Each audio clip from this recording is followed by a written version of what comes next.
नमस्कार दोस्तों, मैं विकास शाक्य एक बार फिर से आपका स्वागत करता हूं। और आज हम डिस्कस करने जा रहे हैं चैप्टर नंबर 14 भागवत गीता के वर्स नंबर 20 यानी श्लोक नंबर 20 को।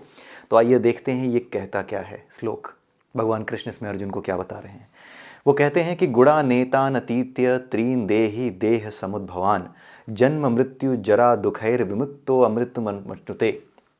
इसका मतलब ये है कि जो व्यक्ति इन तीन गुणों को यानी सतगुण, रजगुण और तमगुण, इन तीन गुणों की वजह से जिन चीज़ों में आसक्ति होती है उस आसक्ति को त्याग पाता है। यानी अगर सतोगुणी है, सतोगुण सबसे अच्छा गुण माना जाता है, अगर सतोगुणी है भी ज्ञान की तरफ जा रहा है, अपने वास्तविक ज्ञान की तरफ जा रहा है, या फिर वो कर्म में लगा हुआ है किसी, दिखने में वो ऐसा ही लग सकता है कि वो रजोगुणी है, दिखने में हो सकता है ऐसा लगे कि महाक्रोधी है।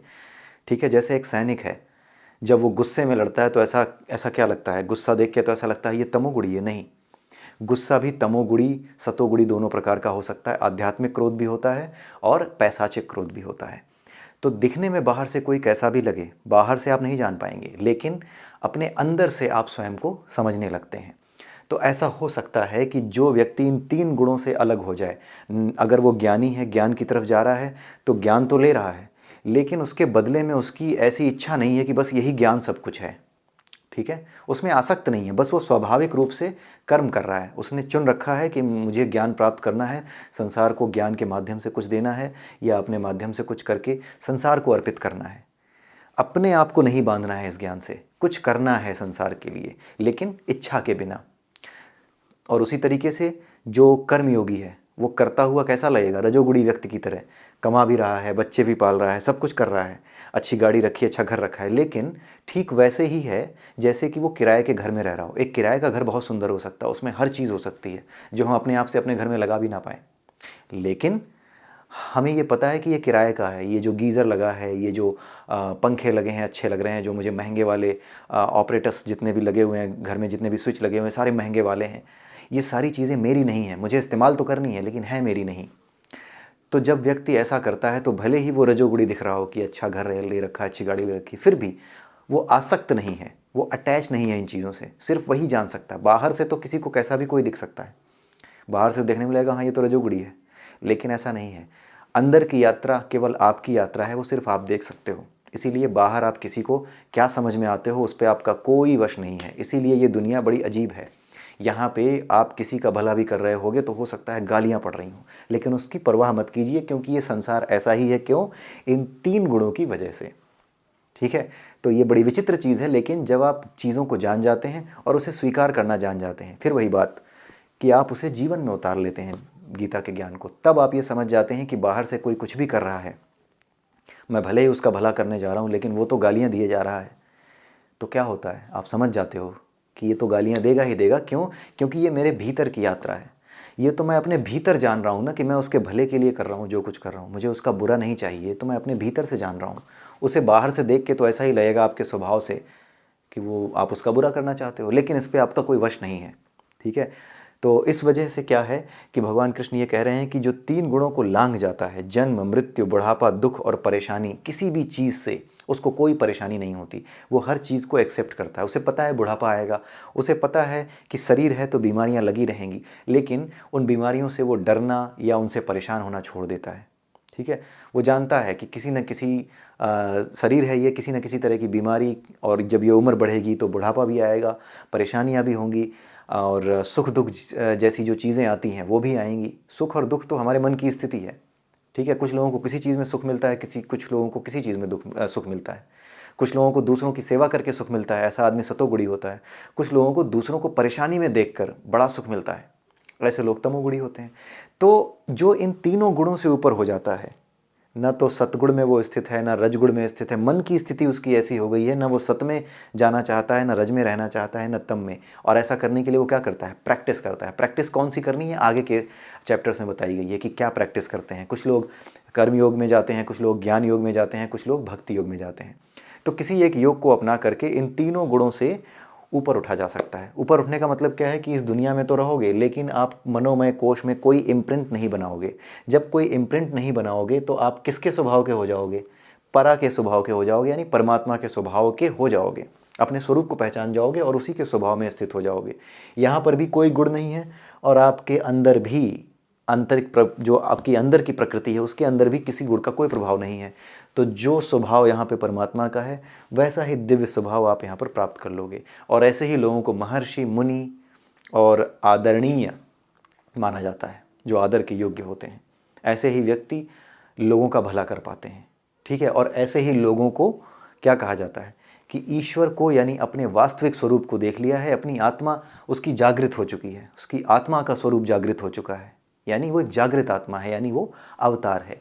यही होते हैं अवतार, ठीक है, जो इन 3 गुणों को लांघ जाते हैं। फिर ये कोई भी काम करें, अगर किसी को सजा भी दे रहे हैं, किसी को मार भी रहे हैं, तो भी उनके कार्य दिव्य होते हैं। जैसे अर्जुन मार तो रहा था लेकिन कार्य क्या था? दिव्य, क्योंकि भगवान कृष्ण ने उसको कह दिया था कि तुम्हें सुख दुख और इस हार जीत की चिंता करनी ही नहीं, ये सारी हार जीत मेरी है, तुम्हें तो सिर्फ लड़ना है, ठीक है, तुम्हें सिर्फ लड़ना है, तुम्हें कुछ नहीं मिल रहा फिर भी तुम्हें करना है, ठीक है। तो वो सारी चीज़ों से ऊपर चला गया, किसी तरह की इच्छा उसकी नहीं रह गई, उसको इस मेंटल स्टेट में उन्होंने लाकर खड़ा कर दिया, उसको इस स्थिति में लाकर खड़ा कर दिया जिसको दिव्य स्थिति कहते हैं। तो अर्जुन को दिव्य स्थिति में स्थित करने के बाद उससे युद्ध लड़ने को कहा। तो जब उसने युद्ध लड़ा तो उसके युद्ध के बदले उसको कुछ पाने की इच्छा नहीं रह गई। राजा तो युधिष्ठिर को बनना था, अर्जुन को तो बनना नहीं था। तो कुछ पाने की इच्छा या फिर जो अपने रिश्तेदारों से मोह था, रिश्तेदारों के साथ जो उसका मोह था वो भी खत्म हो गया, ठीक है। वो सारी चीज़ें भी खत्म कर दी। क्यों? क्योंकि वो अपराधी थे। ऐसा नहीं है कि रिश्तेदारों के प्रति प्रेम नहीं होना चाहिए, लेकिन वो राजा का घर था, वो एक ऐसे राजा का घर था कि अगर दुर्योधन जैसे, और अगर उसका बेटा दुर्योधन राजा बन जाता तो ऐसी चीज़ों की जीत हो जाती, ऐसे विचारों की जीत हो जाती कि किसी औरत को जुए में जीता और हारा जा सकता है।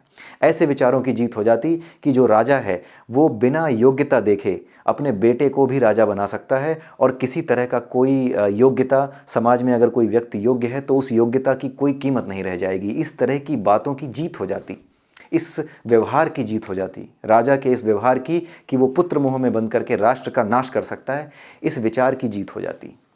इसलिए इस विचार को नष्ट करने के लिए, इस अधर्म को नष्ट करने के लिए उन्हें उस युद्ध में नष्ट करने को अर्जुन से कहा गया। ये कारण था। रिश्तेदार होने की वजह से कोई पाप नहीं हुआ कि हाँ रिश्तेदार को मार दिया। एक राजा की तरह उसको देखा जा रहा है। एक राजा खुद को मृत्युदंड देना चाहिए उसको अगर वो अपराधी है। एक राजा को अपने पुत्र को सबसे पहले मृत्युदंड देना चाहिए अगर वो राज्य के अधिकारों का हनन करता है।